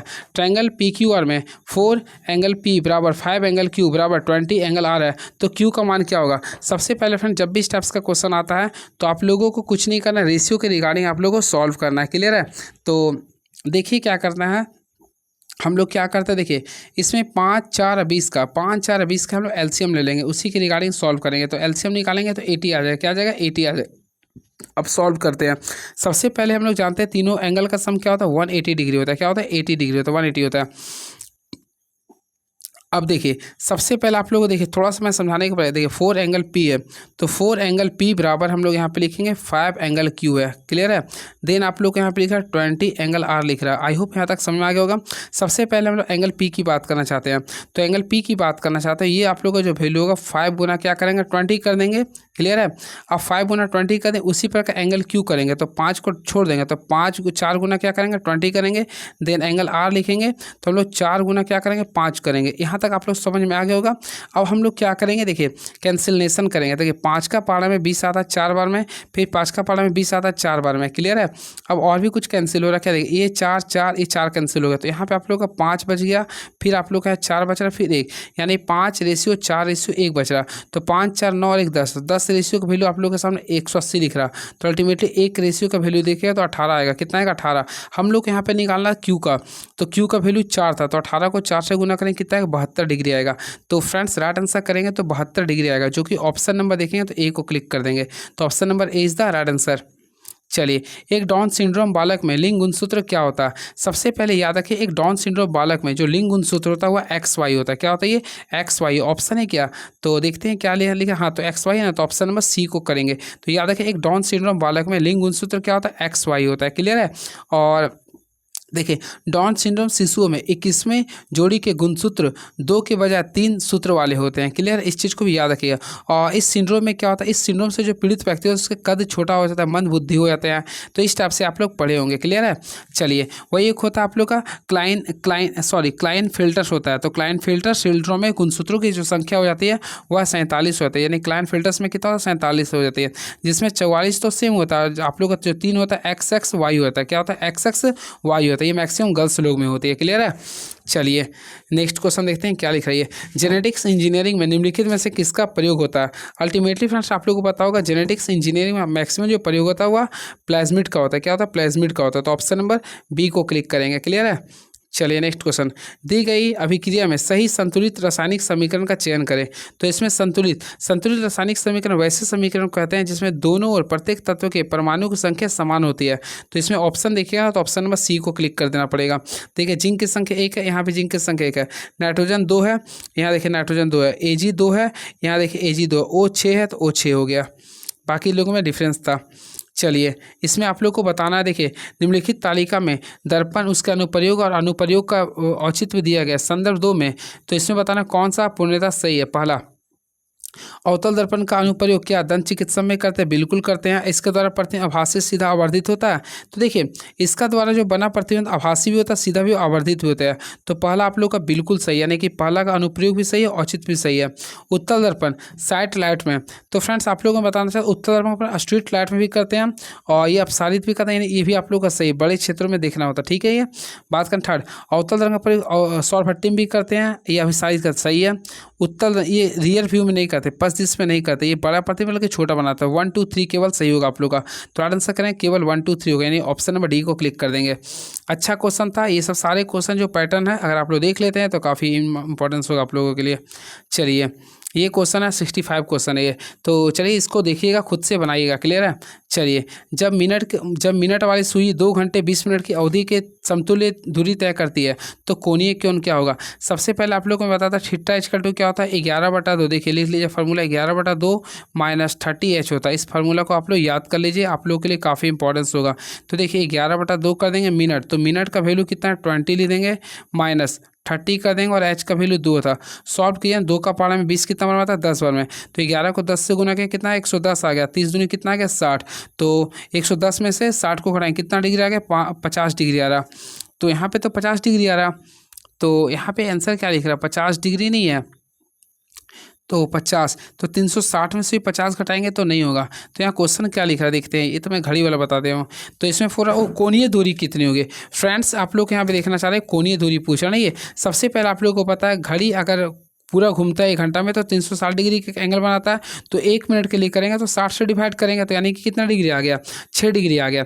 आप लोग को लिख रहा है 2 घंटा 20 मिनट में, तो 2 घंटा 20 मिनट टोटल कितना मिनट होगा यानी 140 मिनट होगा ना। तो हम लोग क्या करें 140 को 6 से गुना करेंगे ना तो 840 होगा ना। इजी क्वेश्चन को मैं इतना लंबा ले लिया था तो ऑप्शन नंबर बी हो गया। सॉरी ये क्वेश्चन रीजनिंग का खुद से बना लीजिएगा, ये सब सारे क्वेश्चन को मैं स्किप कर दे रहा हूँ। जो क्वेश्चन आप लोग देखिए चंदन की लकड़ी भारत में किस प्रकार के वनों में पाई जाती है। ये सबसे इजी क्वेश्चन आप लोग जानते होंगे, ये उष्णकटिबंधीय पर्णपाती वनों में पाई जाती है। तो ऑप्शन नंबर ए को क्लिक कर देंगे। निम्नलिखित में से किस स्वतंत्रता सेनानी ने सत्य के साथ मेरे प्रयोग यानी कि माई एक्सपेरिमेंट विथ ट्रूथ लिखी है। तो अल्टीमेटली आप लोगों को मैं बताया था महात्मा गांधी ने, तो महात्मा गांधी ने माई एक्सपेरिमेंट विथ ट्रूथ लिखे थे। क्लियर है। इसके साथ साथ इन्होंने ही हिंद स्वराज यंग इंडिया भी लिखे थे। क्लियर है। बात करना चाहते हैं जवाहरलाल नेहरू के बारे में, तो जवाहरलाल नेहरू ने डिस्कवरी ऑफ इंडिया भी लिखे थे। क्लियर है। चलिए अगला क्वेश्चन देखते हैं क्या भारतीय संविधान के किस अनुच्छेद में कहा गया कि सर्वोच्च न्यायालय अभिलेख न्यायालय है। तो देखिए सर्वोच्च न्यायालय अभिलेख न्यायालय यह भारतीय संविधान का आर्टिकल नंबर 129 में कहा गया, आर्टिकल नंबर 129 में कहा गया। तो ऑप्शन नंबर सी को क्लिक कर देंगे। क्लियर है। चलिए अगला क्वेश्चन और फ्रेंड्स बात करना चाहते हैं आर्टिकल नंबर 126। तो आर्टिकल नंबर 126 ये बोलता है भारत में कार्यकारी मुख्य न्यायाधीश से संबंधित है, यानी कि भारत में जो CJI होता है चीफ जस्टिस ऑफ इंडिया होते हैं वो आर्टिकल नंबर 126 के तहत होते हैं। ये भी आप लोग को याद करना पड़ेगा। क्लियर है। और आप लोग को शायद अभी पता होगा भारत में, आप लोग कमेंट बॉक्स में लिखिएगा अभी भारत का वर्तमान CJI कौन है। आई थिंक लगता है BR गवई है। आप लोग कमेंट बॉक्स में लिखिएगा भारत में ही 52वें नंबर का CJI कौन है। शायद हमें लग रहा है BR गवई है, मैं कन्फ्यूजन है। BR गवई, हाँ कन्फर्म हो BR गवई है। इस चीज़ को भी आप लोग को ध्यान में रखना पड़ेगा। क्लियर है। वही बात करना चाहता हूँ यहाँ पे कुछ आर्टिकल नंबर 131 के बारे में। तो देखिए आर्टिकल नंबर 131 का जो संबंध होता है उच्चतम न्यायालय के मूल्य क्षेत्राधिकार से संबंधित होता है। क्लियर है। तो ये सब सारी चीज़ों को आप लोग को ध्यान में रखना पड़ेगा। चलिए सारे क्वेश्चन को मैं पूरे डिटेल बता रहा हूँ। भारत का पहला लोकपाल दिवस किस तिथि को मनाया गया था? फ्रेंड्स मैं आप लोगों को बताया था भारत में पहला लोकपाल दिवस जो मनाया था वह 16 जनवरी को मनाया गया था। कब मनाते हैं? 16 जनवरी को। ऐसी समय हमेशा मनाते हैं। तो याद रखिए भारत का पहला लोकपाल दिवस 16 जनवरी को मनाया गया था। क्लियर है? और भारत का पहला लोकपाल दिवस दिल्ली में मनाया गया था, जिसमें आप लोग का जो मुख्य न्यायाधीश थे संजीव खन्ना उपस्थित थे। और याद रखिए भारत में लोकपाल का जो स्थापना हुआ था, ये तो सबसे इंपॉर्टेंट है ना ये, तो भारत में लोकपाल का जो स्थापना हुआ था 16 जनवरी 2014 को हुआ था। 16 जनवरी 2014 को हुआ था। क्लियर है? चलिए बातें करना चाहते हैं भारत में वर्तमान लोकपाल कौन है। तो फ्रेंड्स आप लोगों को पता होगा भारत में वर्तमान जो लोकपाल है वह अजय मणिक राव खानविलकर है। ये भी आप लोग याद रखिए, अजय मणिक राव खानविलकर। ये सब सारे क्वेश्चन को याद रखिए, अजय मणिक राव खानविलकर है, अजय मणिक राव खानविलकर है। क्लियर है? इस चीज़ को याद रखिएगा। और आप लोग कमेंट बॉक्स में लिखिए भारत का पहला लोकपाल कौन थे, भारत के प्रथम लोकपाल कौन थे, ये कमेंट बॉक्स में आप लोगों को लिखना पड़ेगा। क्लियर है? और अभी कौन है? अजय मणिक राव खानविलकर है। अब प्रथम कौन थे कमेंट बॉक्स में लिखिएगा आप लोग। चलिए नेक्स्ट क्वेश्चन देखते हैं क्या है ये क्वेश्चन है, खुद से कर लीजिएगा ये सब सारे क्वेश्चन को। चलिए मैथ्स का क्वेश्चन है, बता देता हूँ। देखिए क्वेश्चन मैथ्स का क्या लिख रहा है, देखते हैं क्या लिख रही है। तो ये क्वेश्चन देखिए, यदि tan a बराबर 1/√10 है तो a एक न्यून कोण है, तो sin a और cos a का मान क्या होगा? कुछ भी नहीं करना। देखिए tan a का निकालना, तो tan a के लिए हम लोग क्या करेंगे, देखिए a के अकॉर्डिंग निकालना तो a लिख देंगे हम लोग, यहाँ पे b कर देंगे और यहाँ पे हम लोग c कर देंगे। अब देखिए tan थीटा क्या होता है, परपेंडिकुलर बाय क्या होता है, बेस होता है। यहाँ तक तो आप लोगों को समझ में पूरा का पूरा आ गया होगा। क्लियर है? अब देखिए तो इसका हाइपोटेनस कितना होगा, तो आप लोगों को पता है परपेंडिकुलर स्क्वायर प्लस बेस का स्क्वायर, तो 1 का स्क्वायर 1 होगा, √10 का स्क्वायर केवल 10 होगा। तो 10 और 1 यहाँ टोटल करेंगे तो 111 आ गया, √11 आ गया। आप लोग को sin a, तो sin a को निकालना है तो सबसे पहले परपेंडिकुलर बाय क्या होता है, हाइपोटेनस होता है, तो √11 आ गया। और cos a का वैल्यू निकालेंगे तो √11/1 होता है। क्लियर है? हम लोग यहाँ से सॉल्व करेंगे, तो यहाँ से हम लोग सॉल्व करेंगे तो देखिए √11 है ये, ठीक है।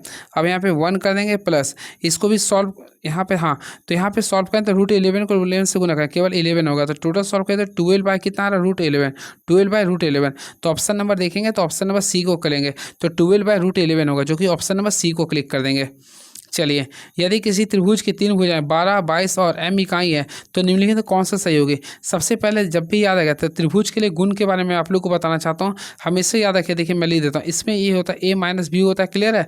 अब थर्ड के लिए आप लोग को बड़ा भी ले सकते हैं, छोटा भी ले सकते हैं, या फिर a + b होता है, ये आप लोग का इसका रूल होता है। तो देखते हैं क्या लिखना। सबसे पहले देखिए 12 में से 22 को माइनस करेंगे तो आप लोग के सामने 22 में से 12 घटा दी, कितना बचेगा, 10 बच जाएगा। अब आप लोग m, अब दोनों को सम करिए, यानी 12 22 को जोड़ेंगे कितना होगा, 34। तो राइट आंसर होगा 10 और 34 के बीच में वैल्यू आएगा। क्लियर है? तो 10 और 34 के बीच में, तो 10 और 34 आप लोग ऑप्शन नंबर डी लिख रहे हैं, ये ऑप्शन नंबर डी करें। काफ़ी अच्छा क्वेश्चन था ये। चलिए क्वेश्चन नंबर 80 आप लोग खुद से कर लीजिएगा। देखिए यदि वायु के बुलबुले को एक पात्र के लिए चूने के पानी से होकर गुजारा जाता है तो क्या होगा? हमेशा याद रखें इसमें क्या होगा 81 का। देखिए कैल्शियम कार्बोनेट के अघुलन निलंबन के काम विलयन दूधिया हो जाए, क्या होता है ये, दूधिया हो जाता है। क्लियर है? तो ये क्लास 10th का क्वेश्चन आप लोग बनाए भी होंगे। चलिए अगला क्वेश्चन देखते हैं क्या लिख रहा है ये। तो फ्रेंड्स नेक्स्ट क्वेश्चन आप लोग के सामने ये रहा, देखते हैं क्वेश्चन क्या लिख रहा है, उसी के रिगार्डिंग में आप लोगों को बताऊंगा। निम्नलिखित में कौन सी रासायनिक अभिक्रिया संयोजन अभिक्रिया? सबसे पहले संयोजन अभिक्रिया वैसे रासायनिक अभिक्रिया कहते हैं जिसमें 2 अभिकारक मिलकर एक नए उत्पाद का निर्माण करते हैं। जैसे देखिए ऑप्शन नंबर बी को देखिए, इसमें 2 मिलकर एक नए बना रहे हैं। ऑप्शन नंबर 3 को भी देख सकते हैं, बाकी तो ऑप्शन नंबर 2 और 3 होगा, तो ऑप्शन नंबर बी को क्लिक करेंगे। क्लियर है? बाकी ऑप्शन नंबर अगर बात करना चाहते हैं 1 है तो ये आप लोग का संयोजन अभिक्रिया नहीं है, ना ही आप लोग का 4 है, तो ऑप्शन नंबर बी और सेकेंड और थर्ड होगा। गुरुत्वाकर्षण विद्युत मोटर का कार्य सिद्धांत है। सबसे पहले विद्युत मोटर जो कार्य सिद्धांत जो कार्य करता है, पहला गुरुत्वाकर्षण क्षेत्र के, गुरुत्वाकर्षण से इसका कोई मतलब नहीं, कैंसिल कीजिए। करंट ले जाने वाले एक कुंडली विद्युत क्षेत्र के क्षेत्र में बल का अनुभव करते नहीं, गलत है ये। कंडक्टर ले जाने वाले, थर्ड नहीं आप लोग का बी 83 का ना, नहीं गलत होगा। कंडक्टर ले जाने वाले एक तार हाँ गैर समान चुंबकीय क्षेत्र के में बल का अनुभव करता है, तो ऑप्शन नंबर सी को क्लिक करें, तो option number C is the right answer. Clear है? चलिए अगला क्वेश्चन देखते हैं क्या लिख रही है। दिल की धड़कन निम्नलिखित में से किससे शुरू होते हैं? हमेशा याद रखें दिल की धड़कन जो शुरू होता है आपकी बॉडी में, इसको हम बोलते हैं एस ए नोट। क्या बोलते हैं? एस ए नोट से, तो एस ए नोट से, तो ऑप्शन नंबर बी को क्लिक करेंगे।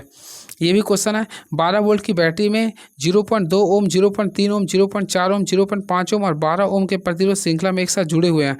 0.3 ओम के प्रतिरोध के माध्यम से कितनी धारा प्रवाहित होगी? काफ़ी ईजी से सॉल्व कर सकते हैं फ्रेंड्स। आप लोग को सबसे पहले ये तीनों रेजिस्टेंस जो दिया हुआ है, यानी 0.2 ओम, 0.3 ओम, 0.4 ओम और 0.5 ओम, ये सारे ओम आप लोग को जो दिया, एक और दिया 5 ना, सारे को श्रेणी क्रम में जोड़ेंगे। तो श्रेणी क्रम में जोड़ेंगे तो सारे का सम कर देंगे। तो 0.2 सम 0.3, फिर क्या करेंगे 0.4 कर देंगे, फिर हम लोग क्या करेंगे 0.5 कर देंगे, देन हम लोग क्या करेंगे 12 ओम करेंगे। सारे को सम कीजिएगा तो टोटल आ गया 13.4 ओम आ गया। क्लियर है? हम लोग को आई निकालना था, तो आई क्या था वी बटा, तो वी कितना था 12 था, और आप लोग को 0.3 के रिस्पेक्ट में निकालना था। तो हम लोग क्या करेंगे 13.4 से डिवाइड करेंगे तो टोटल 0.895 आएगा। क्या 0.895। तो ऑप्शन के अकॉर्डिंग देखें तो ऑप्शन नंबर बी को क्लिक कर देंगे। चलिए, बस कुछ क्वेश्चन है फ्रेंड, इसको देख लीजिए खुद से, और आप लोगों को जिस चीज़ का नीड हो कमेंट बॉक्स में लिखिएगा। देखिए, आज थोड़ा मैं थका हुआ फील कर रहा हूँ, 3-4 क्लास दे दिया हूँ, इसलिए मैं स्किप कर रहा हूँ कुछ क्वेश्चन। संयुक्त राष्ट्र जलवायु परिवर्तन सम्मेलन COP30 नवंबर 2025 में कहाँ आयोजन किया जाएगा? हमेशा याद रखिए, नवंबर 2025 में COP30 का आयोजन होगा, और ये कहाँ पर होगा मैं आप लोग को बताया था पिछले वीडियो में। तो ये जो होगा ब्राज़ील में होगा। कहाँ पर होगा? ब्राज़ील में। तो आप लोग को ऑप्शन में नहीं दिया, तो राइट आंसर तो ऑप्शन नंबर डी को क्लिक करेंगे। याद है COP30 का आयोजन जो होगा वह ब्राज़ील देश में किया जाएगा। क्लियर है? चलिए, ये क्वेश्चन काफ़ी इंपॉर्टेंट है। इससे पहले जो था 24 में हुआ था वो अजरबैजान में हुआ था। चलिए, अगला क्वेश्चन देखते हैं क्या लिख रहा है ये। तो नेक्स्ट क्वेश्चन, उपस्थिति पोर्टल को किस राज्य सरकार द्वारा लॉन्च किया गया? तो ये तो फेमस क्वेश्चन हमारा राज्य झारखंड के हेमंत सोरेन ने किए थे। तो याद रखिएगा, उपस्थिति पोर्टल को झारखंड राज्य सरकार द्वारा लॉन्च किया गया था, और झारखंड के माननीय मुख्यमंत्री हेमंत सोरेन ने इस चीज़ को लॉन्च किया था, क्योंकि मैं खुद झारखंड से बिलोंग्स करता हूँ। क्लियर है? चलिए, और फ्रेंड्स आप लोगों को पता होगा झारखंड के दिसोम गुरु कहे जाने वाले शिबू सोरेन का मौत हो चुका है, जो कि रामगढ़ के नेवरा गांव के रहने वाले थे। क्लियर है? चलिए, अगला क्वेश्चन देखते हैं क्या झारखंड के राज्यपाल कौन थे? संतोष गंगवार। हाल ही में राष्ट्रीय मानवाधिकार आयोग NHRC नेशनल ह्यूमन क्या होता है आर्ट फॉर राइट्स कमीशन के अध्यक्ष किसे नियुक्त किया गया? काफ़ी अच्छा क्वेश्चन है। तो फ्रेंड्स आप लोग को मैं बताता, भारतीय राष्ट्रीय मानवाधिकार आयोग का अध्यक्ष जो बनाया गया है, आप लोग कमेंट बॉक्स में लिख सकते हैं। बिल्कुल, तो बनाया गया वी राम सुब्रमण्यम को। किसको बनाया? वी राम सुब्रमण्यम को बनाया गया। इस चीज़ को भी आप लोग याद रखिएगा। तो वी राम सुब्रमण्यम को भारतीय NHRC का अध्यक्ष बनाया गया। क्लियर है? वही बातें करना चाहते हैं भुवनेश्वर कुमार को, तो भुवनेश्वर कुमार को बनाया गया UIDAI, यानी कि आधार कार्ड जो आप लोग देते हैं विशिष्ट भारतीय पहचान का, उनका अध्यक्ष बनाया गया। क्लियर है? चलिए, नेक्स्ट क्वेश्चन देखते हैं क्या लिखा। 2024 में कांस फिल्म फेस्टिवल में अभिनेत्री सर्वश्रेष्ठ अभिनेत्री का खिताब किसने जीता था? तो इसका राइट आंसर अनुसुईया सेनगुप्ता ने जीता। अनुसुईया सेनगुप्ता ने जीता था। बस कुछ क्वेश्चन और इसको देख लीजिए। बस फ्रेंड्स आप लोग इस क्वेश्चन को देख लीजिए, खुद से कर लीजिएगा। क्लियर है? चलिए, ये रहा आप लोग का 100 क्वेश्चन का सॉल्व कीजिएगा तो इसका राइट आंसर आ जाएगा ऑप्शन नंबर डी आ जाएगा। चलिए, ये कैसा लगा आप लोग बताइएगा। 100 क्वेश्चन को मैं लगभग 80 क्वेश्चन तक मैंने डिस्कस कर दिया हूँ, कुछ क्वेश्चन को स्किप कर दिया हूँ। चलिए, हम लोग से मिलना चाहते हैं, देख सकते हैं आप लोग को PDF चाहिए तो आप हमारे व्हाट्सअप कर सकते हैं। आप हमारा नाम जानते हैं, हमारा नाम जानते हैं तो हमारे व्हाट्सअप कर सकते हैं, इस नंबर पे व्हाट्सअप कर सकते हैं, मैं आप लोग को PDF दे दूंगा। क्लियर है? चलिए, thank you so much, thank you so much, hope for the best. Friends कैसा लगा आप लोग कमेंट बॉक्स में बताइएगा, प्लीज़ बताइएगा। ठीक है? चलिए, thank you so much, hope for the best, thank you so much, hope for the best, thank you so much.